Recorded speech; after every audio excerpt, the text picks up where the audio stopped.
23 अगस्त 2023 यानी भारत के लिए एक ऐतिहासिक दिन। भारत भी अभी चांद पर पहुंचने की रेस में शामिल हो गया है, लेकिन आज के दिन हमें ये पता होना चाहिए पृथ्वी पर मौजूद इंसान क्यों पिछले 60 साल से मून पर यानी चांद पर जाने की रेस में लगा हुआ है और क्या हासिल किया इंसान ने अब तक के इन मून मिशन से। शायद आपको ना मालूम हो, उस पर हम चर्चा करेंगे आगे। कुल अब तक 146 मिशन हो चुके हैं चांद पर जाने के लिए पूरी दुनिया में। काफ़ी फेल हुए हैं, कुछ पास हुए हैं।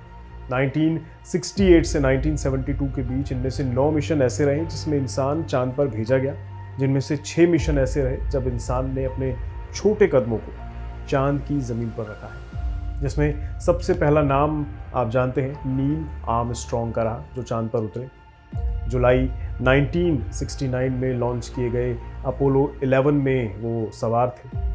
आज की इस वीडियो में हम मून से जुड़े कुछ अहम मुद्दों को समझने की कोशिश करेंगे, जैसे मून मिशन का इतिहास क्या रहा है, चांद पर किस चीज़ की खोज करनी है इंसान को, क्यों जा रहे हैं हम वहाँ, और सबसे बड़ी बात, मिशन तो पहले भी हो चुके हैं। 1968 से लेकर 1972 तक तो लगातार 9 मिशन ऐसे रहे जिसमें इंसान चांद तक गया, लेकिन फिर अचानक से चांद पर जाना छोड़ दिया गया, क्यों?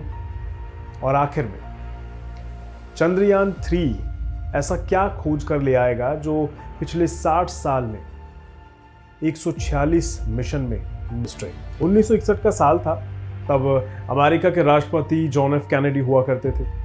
उस समय दुनिया में एक कोल्ड वॉर का माहौल बना हुआ था, खासकर अमेरिका और सोवियत यूनियन यानी आज के रशिया के बीच। तब एटॉमिक हथियार कई देशों के हाथों में आ चुके थे और इनका इम्पैक्ट सेकेंड वर्ल्ड वॉर के टाइम अमेरिका द्वारा 1945 के 6 अगस्त को जापान के हिरोशिमा और नागासाकी में किए गए अटैक को सारी दुनिया देख चुकी थी। इसलिए कोई भी आमने सामने की लड़ाई लड़ने के लिए तैयार नहीं था, बल्कि उसकी बजाय लोग ऐसी लड़ाई लड़ रहे थे जिसमें ना गोली बारूद का इस्तेमाल हो, ना ही हथियार की ज़रूरत पड़े। बस चाहिए तो शातिर दिमाग एक लड़ाई के लिए। इस लड़ाई का ही एक हिस्सा रहा प्रतिस्पर्धा यानी कंपटीशन, जिसमें दुनिया की 2 महाशक्तियां आपस में स्पेस रेस में लगी थी।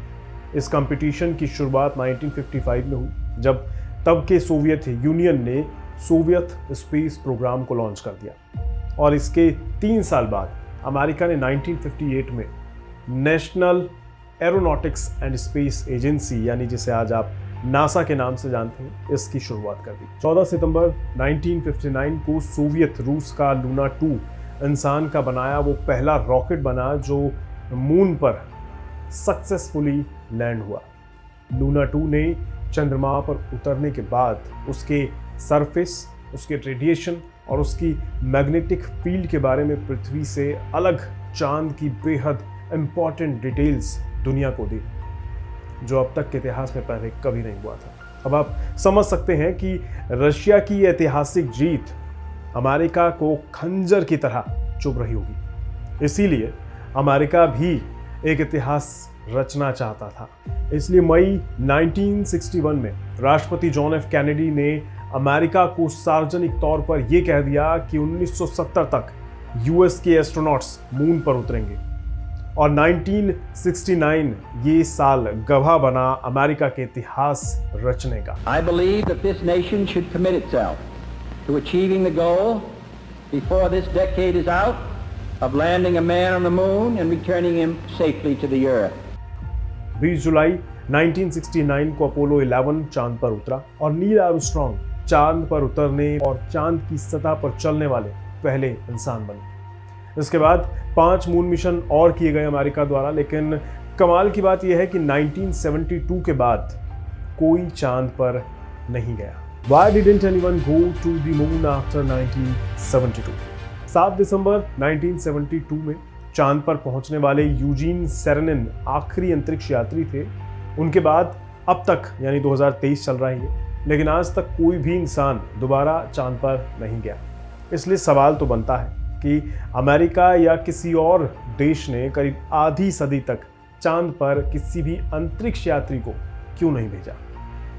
इसके पीछे कुछ तर्क दिए जाते हैं, और वो ये कि चांद पर किसी इंसान को भेजना एक महंगा सौदा है, जबकि इसके रिवर्ट में कंपटीशन को अगर छोड़ दें तो कोई बड़ा वैज्ञानिक लाभ नहीं हुआ है। विशेषज्ञों के मुताबिक इस मिशन में वैज्ञानिक दिलचस्पी से ज़्यादा राजनीतिक कारण सामने ज़रूर रहे हैं। अंतरिक्ष नियंत्रण की होड़ में ये सब किया गया। हालांकि ऐसा नहीं है कि 1972 के बाद अमेरिका ने चांद पर जाने में इंटरेस्ट ना लिया हो, लेकिन समस्या पैसों पर आकर अटक जाती थी। साल 2004 में अमेरिका के तत्कालीन राष्ट्रपति जॉर्ज डब्ल्यू बुश ने मून पर मैन मिशन भेजने की योजना बनाई थी। इसमें 1,04,000 मिलियन अमेरिकी डॉलर का अनुमानित बजट बनाया गया था, लेकिन जाहिर है इस भारी भरकम बजट के चलते उस वक्त ये प्रोजेक्ट ठंडे बस्ते में चला गया। हालांकि अब तो कम खर्च में भी चांद पर जाया जा सकता है। इस काम को कई प्राइवेट कंपनियां करने में लगी हैं और सरकार भी कोशिश कर रही है। कई प्राइवेट फर्म तो स्पेस को बिजनेस मॉडल के तौर पर देख रही हैं। कोई चांद पर मिनरल्स की माइनिंग करने को तैयार बैठा है, तो कोई चांद से लाए गए पत्थरों को बेशकीमती नगों की तरह बेचने की योजना बना रहा है। हालांकि कौन कितना कामयाब होगा ये कह पाना तो मुश्किल है, फिलहाल के लिए कम से कम। हो सकता है आगे संभव हो जाए और कोई कंपनी ऐसा कर भी दे, लेकिन फिलहाल मुझे नहीं लगता कि ये अभी मुमकिन है। वैसे चांद पर ना जाने के लिए नासा के मिशन और बजट पर पॉलिटिक्स ही एकमात्र कारण नहीं है, कारण कुछ और भी है। चांद इंसान के लिए 4.5 बिलियन ईयर्स पुराना एक मौत का जाल की तरह है और इसे किसी भी लिहाज से कम करके नहीं आंका जाना चाहिए। वहाँ जाना अपने आप में बहुत खतरनाक है। चांद का सरफेस गड्ढों और पत्थरों से भरा पड़ा है, जिस कारण वहाँ सेफली लैंड करना काफ़ी मुश्किल है। साथ ही चांद पर मेट्रॉइट गिरते रहते हैं, इस कारण से चांद पर सरफेस जो है ना वो काफ़ी डस्टी हो गया है। इसलिए भी तब का टाइम हो या फिर आज का टाइम, मून मिशन अवॉइडेबल बना हुआ है। जाहिर सी बात है, किसी काम में पैसा पानी की तरह खर्च हो और आउटपुट के नाम पर कुछ ना मिले तो ऐसे मिशन पर पैसा खर्च करना कौन चाहेगा। दूसरी ओर ये भी बताया जाता है कि नासा सालों से दूसरे अहम प्रोजेक्ट्स को पूरा करने में लगा हुआ है। इन सालों के दौरान नासा ने कई नए उपग्रहों की खोज की है, बृहस्पति पर खोज करने में भी लगा रहा। साथ ही इंटरनेशनल स्पेस स्टेशन को ऑर्बिट में स्थापित करना भी एक काम की तरह ही है। गैलेक्सी और प्लैनेट्स पर रिसर्च करने जैसे बड़े बड़े काम भी नासा द्वारा किए गए हैं। अब जाहिर है जब नासा इतने काम कर रहा है तो कैसे वो और किसी चीज़ पर फोकस कर पाएगा। अब मुद्दे की बात, जब पहले के मिशन में चांद पर धूल के अलावा कुछ नहीं मिला, तो अब क्या नया ढूंढने जा रहे हैं सब। What humans want from moon? NASA के अनुसार मून अपनी ही पॉइंट पर 88.5 डिग्री वर्टिकल है, यानी सिर्फ 1.5 डिग्री का झुकाव है। इसका मतलब ये है कि भले ही सूर्य की किरणें चंद्रमा के जो पोल एरिया हैं, साउथ पोल वगैरह, उनको छूती है, लेकिन सूर्य की किरणें वहाँ के गड्ढों की गहराई तक नहीं पहुँच पाती। इसका मतलब ये हुआ कि मून के पोलर रीजन में बने हुए गड्ढे 2 अरब साल से सूर्य की रोशनी के बिना बहुत ही ठंडी वातावरण में बने हुए हैं। चंद्रमा के ये क्षेत्र ऐसे हैं जहां सूरज का प्रकाश नहीं पहुंच पाता। स्थायी तौर पर इन्हें आप छाया वाला यानी शैडो एरिया कह सकते हैं, जहां कभी कोई सनलाइट नहीं गई। ऐसे एरियाज में तापमान 0 से 230 डिग्री सेल्सियस तक कम हो सकता है। जाहिर है ऐसी जगहों पर लैंडिंग करना और तकनीकी प्रयोग करना काफ़ी ज़्यादा मुश्किल होगा। मून पर बने कुछ गड्ढे बहुत ज़्यादा चौड़े बताए जाते हैं, उनमें से कुछ तो 100 किलोमीटर्स के डायमीटर में फैले हुए हैं। इसलिए ज़रा सोचने वाली बात है कि कैसे वहाँ लैंड होगा।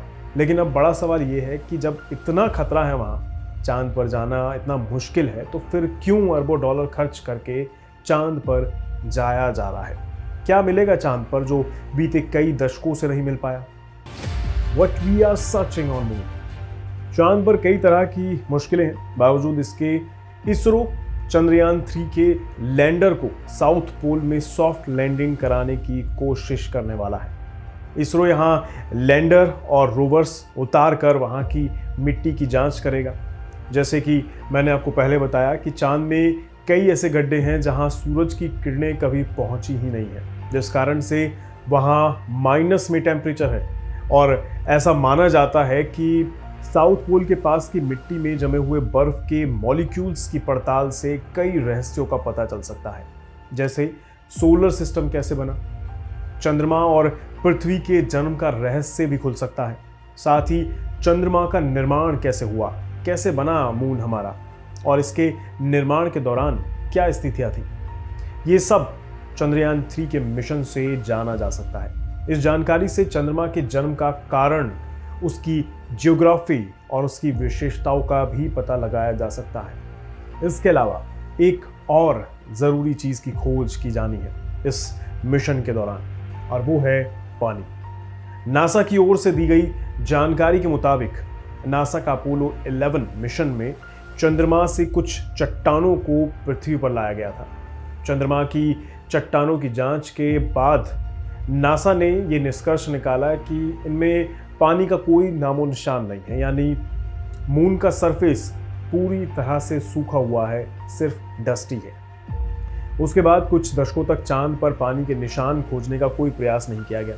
1990 के दशक में ये सुझाव दिया गया कि चंद्रमा के अंधेरे हिस्सों पर जमी हुई बर्फ के रूप में पानी मौजूद हो सकता है शायद। इसलिए नासा ने मिशन कंडक्ट किया। जांच में उन क्षेत्रों में हाइड्रोजन पाया गया जहां सूर्य का प्रकाश कभी नहीं पहुंच पाता। इससे चंद्रमा पर पानी मौजूद होने की संभावना बढ़ गई। 18 नवंबर 2008 को चंद्रयान 1 100 किलोमीटर की ऊंचाई से मून इम्पैक्ट प्रोब लॉन्च किया गया। 25 मिनट में इसे चंद्रमा के साउथ पोल पर गिराया गया, लेकिन ये लैंडर की तरह सुरक्षित लैंडिंग नहीं कर सका। हालांकि इसरो इसे नियंत्रित तरीके से चंद्रमा के साउथ पोल के सरफेस पर गिराने में सफल जरूर रहा था।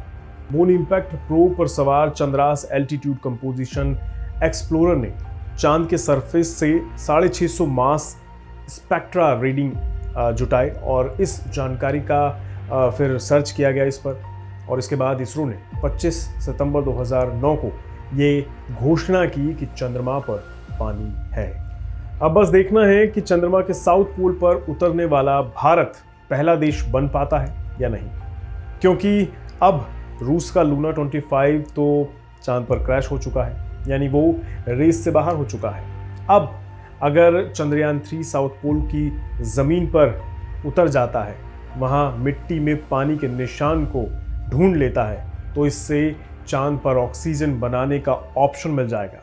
साथ ही ऑक्सीजन का उपयोग स्पेस और मून पर एक्सपेरिमेंट्स करने के लिए काम आएगा। जाहिर है इससे काफ़ी कुछ आसान हो जाएगा, और क्या पता इंसान सच में चांद को रहने लायक बना दे भविष्य में। बस थोड़ा सा इंतज़ार, इतिहास बनने वाला है। अगर आपको इस वीडियो से कुछ भी नया जानने को, कुछ भी नया सीखने को मिला है, तो प्लीज़ चैनल को सब्सक्राइब ज़रूर करें और बेल आइकन को बजाना बिल्कुल भी ना भूलें। आपका ये छोटा सा योगदान मुझे और कुछ नया करने की प्रेरणा देगा। अपना कीमती समय देने के लिए थैंक यू। फिर मिलूंगा किसी नए टॉपिक के साथ। दीजिए इजाज़त। नमस्कार।